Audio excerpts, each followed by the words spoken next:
2시간 전에 마감한 트레이더가 생생하게 전하는 글로벌 마켓 리뷰 델타1입니다. 뒷목이 지끈거리는 하루였네요.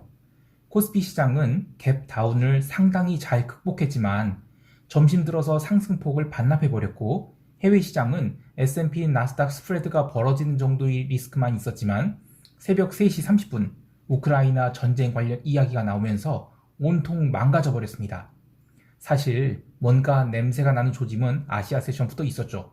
무엇이 리스크 요인이었는지, 그리고 견딜 만한 리스크인지를 살펴보겠습니다. 먼저 아시아 세션 갑니다. 코스피 시장은 갭 다운 폭이 그닥 크지 않았습니다. 미국 시장이 저런 음봉으로 마감을 했고, 전일 코스피 시장이 옵션 만기를 맞이하여 시장을 위쪽으로 당긴 것을 감안하면 우리 시장은 갭 다운 후 30분 동안은 아래로 막 밀어서 스트레스를 줄 법했는데, 외국인들이 방향성 거래는 첫 1시간 동안은 뭐 이놈들 파업한 거 아니야? 싶을 정도의 거래가 없었죠. 오히려 외국인은 현물만큼은 개장 초 800억 넘게 매수하면서 그래도 오늘 방향성은 아래보다는 위가 맞다라는 신호를 보여주었는데, 파생시장은 조금 다른 모습이 있었습니다. 바로 변동성 증가인데요. 3월물 옵션은 이 4주짜리 옵션이라서 변동성이 원래는 살기 어려운 상황입니다. 그런데 해외 시장이 변동성 20포인트를 바닥으로 삼고 기어 올라온 상황이라서 우리 시장도 변동성이 살아날 수 있는 그런 환경이 조성되어 버렸죠. 오늘 매매를 하신 분들은 느끼셨겠지만 지수가 올라올 때는 콜옵션이 살아나고 풋옵션은 진짜 더럽게 죽지 않았습니다. 이것은 한국이 옵션 시장 플레이어 중 변동성을 플레이하는 선수들이 대부분 외국계 플레이어들이고, 또 이들은 해외 시장이 변동성을 추적하면서 시장 대응을 하기 때문에 우리 시장이 그동안 글로벌 시장 대비 상대적으로 낮은 변동성을 보여왔다면 이제 조금씩 변동성 상승에 대비한 것이 아닌가 싶습니다. 물론 그렇다고 해서 한국 시장에 대한 저희 뷰, 그러니까 해지를 걸면서 주식을 매수해야 된다, 이 뷰는 변함이 없어요. 하지만 시장 대응이 좀 바빠질 수 있겠다라는 생각은 해봅니다. 계속 시장 이야기를 하면 현물 시장에서는 외국인이 오후 2시 이후로 현물 매수를 계속 늘리면서 지수를 끌어올리려는 시도가 있었습니다만, 기관이 현물 매도가 있어서 결국 지수는 윗골이 달린 작은 음봉이 나왔습니다. 참고로 오늘 연기금이 2천억 넘는 주식 매도, 이건 뭐냐라고 하실 분들이 있는데, 이것은 우리금융지주 블록딜로 종가에 외국인들한테 매도를 한 것이라서 연기금이 매도는 신경 쓸 일이 아닙니다. 오히려 오늘도 외국인은 SK하이닉스를 2천억, 삼성전자 1,300억, 그리고 하나금융지주, 신한지주, 금융주를 계속 매수하고, 아까 그 우리금융지주 블록딜 2천억 넘게 매수한 거, 이런 거 굉장히 좋게 보는 거예요, 우리 시장을. 또 거기에 더해서 MSCI 코리아 토털 리턴 ETF, 여기를 무려 1,700억을 가량 매수를 했어요. 그러니까 작년에 한국 시장의 비중 축소해 놓은 것을 빠르게 늘려가고 있는 것이 명백하게 보이거든요. 그리고 지금 EWY라고 그 MSCI 한국물 ETF가 있어요. 이것도 계속 뭐 하루에 1,000억씩은 아니지만 뭐 하루 한번 설정되면 뭐 1,000억 단위로 설정이 돼요. 이거 굉장히 좋은 현상이거든요. 그래서 우크라이나 전쟁이고 뭐 미국 금리 인상이고 뭐고 간에 우리 시장은 상대적 강세를 계속 유지하지 않을까 합니다. 물론 코스피고요. 코스닥은 모르겠습니다. 근데 이 부분에 대해서는 또 이따 이야기하기로 하고요. 계속 한국 시장에 대한 디테일을 얘기해 볼게요. 보통 이 새로운 옵션 월물이 시작되면 상장된 종목과 누적된 미결제 약정을 잘 봐야 됩니다. 이번 3월물처럼 분기 월물, 그러니까 3, 6, 9, 12 월물은 상장된 행사가가 상대적으로 많아요. 이들 월물은 오래전에 상장되어 있기 때문인데요. 심하면 1년 이상 묵은 미결제 약정을 모두 분석하는 것은 어려운 일이에요. 하지만 키포인트로 삼을 수 있는 것이 있습니다. 등가격을 중심으로 클래스별 내가격 10개, 외가격 한 20개 정도로 조사해보면 미결이 지금 어디로 쏠려 있는지를 알 수 있습니다. 이번 물은 다행히 지난달에 급락이 나오면서 풋 클래스에 미결이 많이 쌓여 있는데 비해 콜 클래스는 미결이 상당히 부족한 상황입니다. 미결제가 충분하다는 말은 해당 방향으로 움직일 때 미리 해지가 되어 있기 때문에 현물 옵션 거래에 있어서는, 이 연계 거래에 있어서는 충격이 그닥 크지 않다는 얘기가 됩니다. 반대로 미결이 부족한 콜 클래스에서는 무엇이 캐털리스트가 되든 간에 급등이 나오면 상승 리스크는 해지가 안 되어 있다는 것이고, 그만큼 지금 시장은 상승에 대한 기대값보다는 하락에 대한 기대값이 시장에 반영되어 있다는 이야기죠. 이 이야기는 옵션을 네이키드로 하시는 분들이라면 공감이 갈 부분인데요. 무슨 이야기인지 잘 모르겠다 싶으시면 영상을 몇 번 더 들어보시거나 멤버십 회원을 가입하셔서 스크립트를 읽어보시면 좋을 것 같아요. 굉장히 중요한 이야기입니다. 다시 한번 요약을 해서 얘기하면, 시장이 상승에 대한 기대값이 없는 상황에서 상승이 일어나게 되면 급등이 나올 수 있다는 얘기예요. 그런데 아직 선물에 대한 방향성이 설정되어 있지 않지만, 기존에 누적되어 있는 선물 매도가 베이시스를 살리면서 매수 방향으로 설정될 경우 시장은 황당하게 순식간에 3,000포인트에 근접하는 그런 상승도 나올 수 있다는 것입니다. 물론 하루에 그렇게 나온다는 얘기 아니라 주봉으로 그렇게 나올 수 있다는 얘기죠.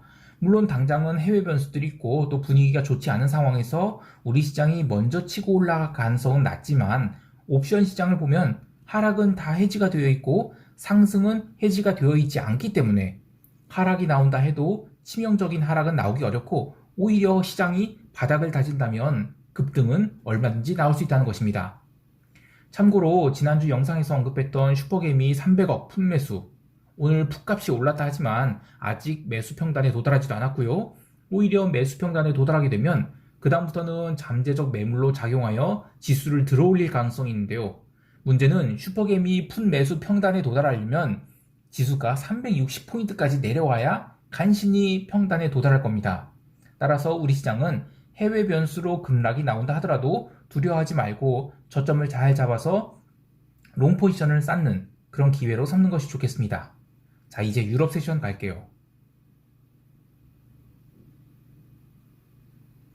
유럽 증시는 오늘 마감 때까지는 나쁘지 않았습니다. 유럽 세션 시작하면서 일단 저가 매수가 들어오기 시작했고, 또 바닥 확인 후에는 더욱 강하고 꾸준한 매수세가 들어오면서 미국장 마감 때까지 그래도 전일이 눌림을 모두 회복하는 양봉을 만들어서 끝냈죠. 하지만 새벽 3시 30분 이 전쟁 리스크가 대두되면서 지수 선물이 급락 마감했는데요. 오늘은 이 전쟁 리스크에 대해서 집중해서 이야기를 해보겠습니다. 실제로 전쟁이 일어날 것인지 아닌지가 아니라 금융시장이 어떻게 선반영을 하고 있는지를 이야기하고자 하는 것인데요. 결론만 이야기하자면 전쟁 리스크보다는 전쟁을 빙자한 인플레이션 리스크를 시장이 이야기하고 있다고 봅니다. 우선 오늘 시장이 움직인 순서를 보면 유럽 세션에서 골드와 기름이 솔솔 살아나기 시작했어요. 오늘의 핵심은 이 두 종목이었습니다. 사실 아시아 세션만 해도 전일이 제임스 블라드 쇼크로 100bp 인상에 대한 리스크가 비달러 통화들에 계속 전가되고 있었어요. 오지 달러도 아시아 세션 내내 밀렸고, 상품 가격들, 구리 가격도 계속 밀렸죠. 그리고 기름도 반등이 나오려고 하면 계속 얻어맞았어요.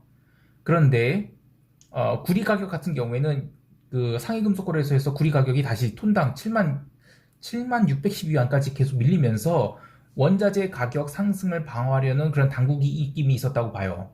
또 알루미늄도 이틀 연속 밀리면서 원자재 상승에 제동이 걸렸다고 보는데, 기름은 상대적으로 잘 버텼어요. 저는 어차피 다음 주가 옵션 만기라 기름값이 계속 90달러 선에서 등락을 거듭할 뿐 아직 매도를 칠 때는 아니라고 봤고, 오히려 상방 리스크가 더 열려있기 때문에 다음 월물이 되고 나서야 기름을 매도 쳐야 된다라고 이야기를 하고 있었는데요. 오늘 유럽 세션에서 기름이 살살 살아나더니 결국 사고를 칩니다. 바로 며칠간 눌러놨던 이 3월 4월 텍사스 기름 스프레드를 다시 2달러까지 확 땡겨버린 것이죠. 물론 종가에는 1.6달러까지 눌렸지만 문제는 이 3월물은 옵션 만기가 다음 주예요. 그래서 콜 감마가 팔팔하게 살아있죠. 혹여 주말에 전쟁 관련 악재라도 터지게 되면 기름은 윽소리 나게 올라갈 수 있습니다. 그러니까 핵심은 골드와 기름이 상승이라는 것이죠. 이렇게 프리셔스 메탈 그리고 에너지가 상승했는데 반대로 인더스트리얼 메탈은 오르지 못했다. 이거면 이건 인플레이션 이슈가 아니라 전쟁 리스크 아니냐, 이렇게 해석하실 수도 있는데요. 전쟁 리스크가 발현된 것은 새벽 3시 30분에 일종의 부채질을 하면서 나온 것이고, 그전에는 조금 다른 양상이었습니다. 힌트는 바로 채권 시장에 있었는데요. 전일 채권들이 쳐맞으면서 시장 분위기를 암울하게 했지만, 오늘 낮에는 미국채를 포함해서 주요국 국채의 실수요자들의 매수가 몰리면서 미 국채가 과도하게 매도됐다, 이런 인식을 좀 심어줬어요. 그러니까 10년물 기준 2%대라면 그래도 매수세가 들어오지 않을까, 이런 거였죠. 유럽 세션 들어서는 단기 채권은 계속 강세였지만 유럽 증시가 꾸준히 상승하고 또 미국 시장도 미국 세션 들어서도 증시가 계속 강세를 보이자 새벽 0시 기점으로 장기 채권 위주로 상승폭을 크게 줄입니다. 그래서 단기 금리 제자리, 장기 금리는 하락이라는 이상적인 리스크 온 상황을 보여줬어요. 그러니까 채권 시장만 보면 유럽 시장 마감까지만 해도 전쟁 리스크를 전혀 반영하지 않은 나름 괜찮은 시장이었다 이렇게 볼 수 있어요. 또 이 새벽 0시에 미시간대 소비자 심리지수 그리고 평가지수 이런 것들이 컨센서스보다 나쁘게 나오면서 이 고용보다 더 무서운 게 물가 상승이다 이런 인식이 있었음에도 불구하고 증시나 채권 시장이나 별다른 영향을 주지 못했어요. 다들 알고 있는 수준이었죠. 그러나 그때 원자재가 아니라 정확히 말해서는 골드와 기름은 계속 상승을 하고 있었습니다. 또 하나 문제거리가 있었죠. 바로 변동성인데요. 오늘 미국 세션 시작하면서 계속 변동성이 증가를 했어요. 특히 S&P는 나름 계속 반등을 시도했는데도 불구하고 변동성이 상승하면서 변동성 선물이 콘텐고 정도가 점점 줄어들었는데요. 이 부분이 시장에서 계속 리스크로 작용하고 있지 않은가 합니다. 결국 새벽 3시 30분 지수 급락과 함께 변동성이 폭발하면서 변동성 선물은 심각한 맥어데이션을 보여주기도 했는데요.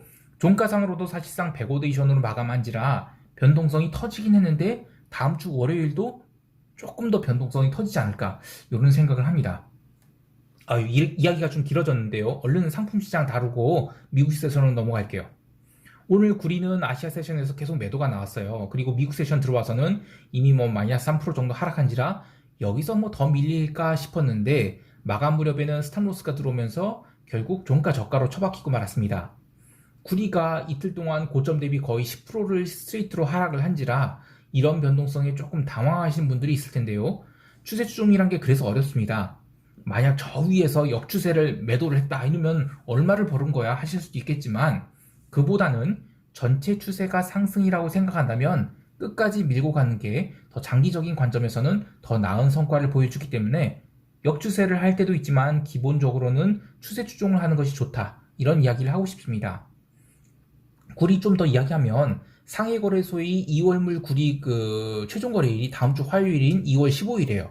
그래서 다음 주 화요일까지는 시장 방향성이 제한될 수 있겠지만 이후에는 재차 상승할 수 있다고 보고요. 그래서 구리 추가 매수는 2월 15일 이후에 하도록 하겠습니다.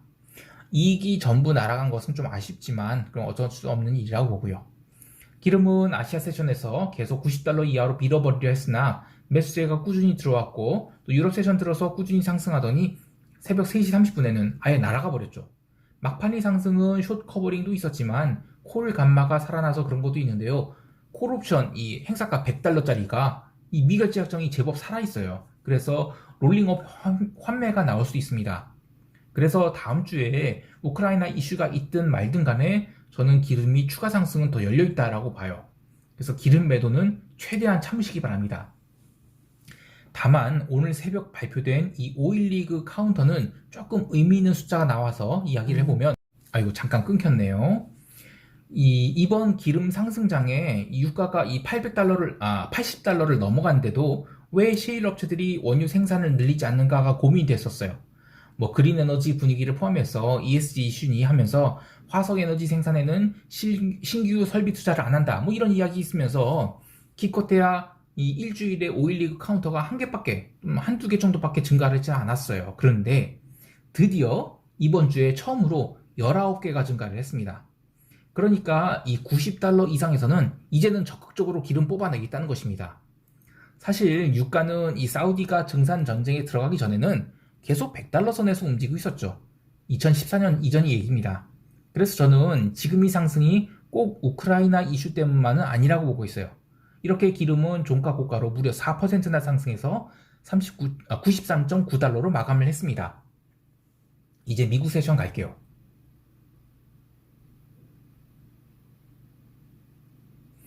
미국 세션 개장 전 유럽 시장이 강세를 보이자 미국 지수 선물이 살살 올라오기 시작했고 S&P는 아예 갭 상승 출발을 했습니다. 하지만 시장 분위기는 S&P 강세, 나스닥 약세의 스프레드가 증가한 형태로 전체 시장은 그냥 리스크 5% 가고 있었어요. 다만 유럽 마감 때까지는 웬만해서 빼지는 않겠다 이런 분위기였죠. 특히 러셀은 그 중에서 가장 강한 흐름을 보여줬습니다. 그래서 저는 시장이 뭐 크게 빠질 일은 없겠다 했는데 그렇다고 뭐 장대 양봉 이런 건 어렵겠고 적당히 윗꼬리 아랫꼬리 만들면서 변동성만 죽이는 그런 따주기 장세가 되겠다 싶었어요. 하지만 아까도 얘기했듯이 S&P가 나름 계속 강세권에서 버텼고 나스닥은 밀리면 올라오질 못했지만 S&P는 눌리면 제법 강하게 반등했는데도 불구하고 변동성은 VIX와 VXN 모두 올라오고 있었죠. 이렇게 되면 변동성 매수자들이 있다는 이야기가 되고 결국 유럽 마감하면서 시장은 점점 아래로 기울어지기 시작합니다. 그리고 새벽 3시 30분에 그 사단이 나버렸는데요. 그 전부터 변동성 매수가 있었다는 것이 오늘 시장이 핵심이 되겠습니다. 어제 영상에서도 이야기했듯이 다음 주 수요일이 2월물 변동성 선물 만기일인데 계속 그동안에는 콘텐고를 보이고 있어서 정상적인 상황이라면 다음 주 수요일까지는 웬만해서는 급락이 나오기 어렵다 이렇게 봤는데 오늘 실질 변동성이 계속 상승하면서 결국 콘텐고 폭을 줄여놨고 그래서 변동성 매도자들이 손절매까지 더해지면서 이 사단이 났다고 봐야 되겠어요. 다행히 빅스는 이 31포인트를 찍고는 윗꼬리를 크게 만들고 밀렸는데 만약 지금이 심각한 하락장이다 라고 한다면 다음 주에 갭으로 시장이 크게 떨어져서 완전 사단이 나야 되는 그런 변동성으로 마감했기 때문에 다음 주 월요일 그러니까 CME 전자거래 아시아 세션에서 시작할 때 이 시장이 폭락으로 출발하게 된다. 그러면 웬만해서는 아시아 세션 점심 때까지는 매수를 받지 않도록 조심해야 되겠습니다. 근데 이렇게 보면 시장 템포가 참 빨라지는 것인데 저는 올해 증시는 그래도 변동성이 덜하고 오히려 통화 시장이 변동성이 심할 것으로 봤는데 참 고민됩니다. 개별 종목 보면 오늘 AMD가 무려 10%나 하락을 했어요. 사실 어제부터 매도가 나오기 시작해서 다른 건 몰라도 AMD는 좀 눌리겠구나 싶었죠. 엔비디아도 마이너스 7.26% 하락한 등 테크 주식들이 엄청 쳐맞았는데 AMD나 엔비디아나 이 전쟁 리스크로 빠진 게 아니라 원래 빠질 거였습니다. 심지어 장중에 플러스 2%대로 버티던 마이크론까지 장 후반에 밀리면서 마이너스 1.38% 하락을 해서 마감을 했는데 그래서 오늘 증시는 원래 얻어맞을 주식들이 있었어요.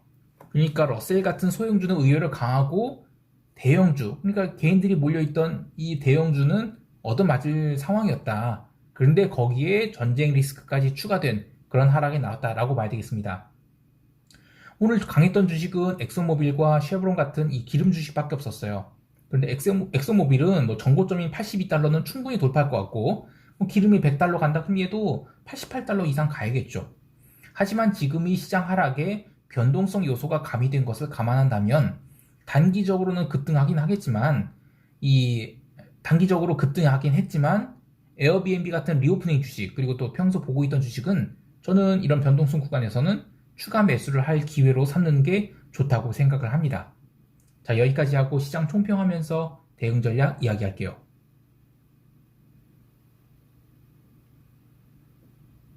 우선 한국 시장은 어제 야간 선물이 2.25포인트, 그러니까 마이너스 0.61%밖에 하락을 하지 않았어요. 이 부분에 대해서는 왜 우리 시장이 이렇게 강하냐 이야기를 하실 수가 있는데요.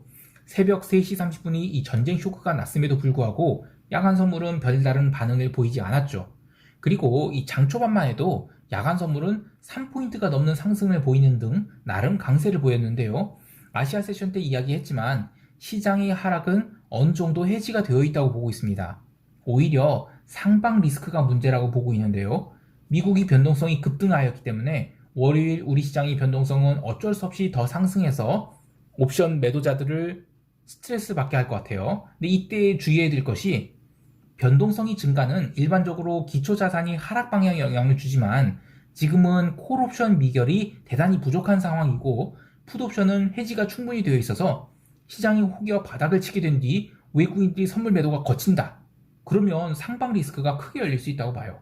그래서 장중에 바닥에서 콜 매도 잘못 쳤다가 이 하루만 스트레스 받는 게 아니라 몇 날 며칠을 스트레스 받을 수 있는데요. 또 지금은 월물 초라 이 배가 리스크가 큰 상황이죠. 따라서 지금은 풋 매도의 해지는 콜 매도로 하는 것이 아닌 풋옵션 손절매로 대응하거나 차라리 증거금이 넉넉한 상황에서는 신규 매매를 하지 않고 관망하는 정도로 대응하는 것이 좋습니다. 다시 우리 시장이 야간 선물 이야기를 하면 글로벌 리스크 중 미국이 금리 인상 리스크는 오늘 아시아 세션에서 어느 정도 해소가 되었다고 보고요. 전쟁 리스크만이 아직 이 아시아 세션에서 반영이 되지 않았다고 보는데요. 그 부분은 월요일 우리 시장에 영향을 줄 것이고, 특히 아침 8시에 열리는 CME 전자거래 세션에서 미국 지수 선물이 어떻게 반응하는지가 중요하겠습니다. 그래서 이 부분은 월요일에 멤버십 이 감마 회원 전용 게시판에서 계속 모니터링 해드릴게요. 해외 시장에 대해서는 대충 이야기를 했지만 통화시장 이야기를 안 해서 그 부분을 더 이야기하면 유로화가 오늘 마이너스 0.7% 하락을 했죠. 이 부분은 전쟁 리스크가 반영되어 있다고 보는데, 하지만 유로화의 어떤 유로존이 긴축 모드 이런 것은, 그러니까 펀더멘털은 전혀 변한 게 없어요. 따라서 유로화 롱에 대한 뷰는 저는 변하지 않았습니다. 다만 유로화 롱보다는 저는 오지달러 롱을 더 선호하고 있어서 포지션은 오지달러 롱을 갖고 있는데, 올해 통화시장 변동성이 대단히 클 것으로 봅니다. 그래서 유로화 옵션을 하실 수 있는 분들은 강세 콜 스프레드를 쌓거나 선물 매수에 콜 매도를 하는 그런 헤지 전략도 나쁘지 않겠습니다. 또 하나 보실 수 있는 게 이 소맥 위트죠. 이 선물인데 오늘 소맥이 3.5% 상승했어요. 근데 뭐 이게 상승이냐 하실 수 있지만, 우크라이나는 유럽이 곡창지대죠. 전쟁 이슈가 나면 황당한 에그플레이션이 나올 수 있다고 봅니다. 그래서 이 부분에 대해서는 계속 모니터링 해보겠습니다. 한 주 동안 수고 많으셨습니다. 주말 즐겁게 보내시고 전쟁 이슈 일랑은 잠시 잊어버리고 머리를 식히셨으면 좋겠어요. 당사자들 입장에서는 전쟁이 얼마나 슬픈 일이겠습니까? 남북한이 대치하고 있는 상황도 가슴 아픈 일이고, 또 대만 문제도 무시할 수 없는 리스크가 되겠지만, 그래도 금융시장에 있는 분들은 냉정함을 유지하셨으면 좋겠습니다. 자, 이상 델타원이었습니다. 감사합니다.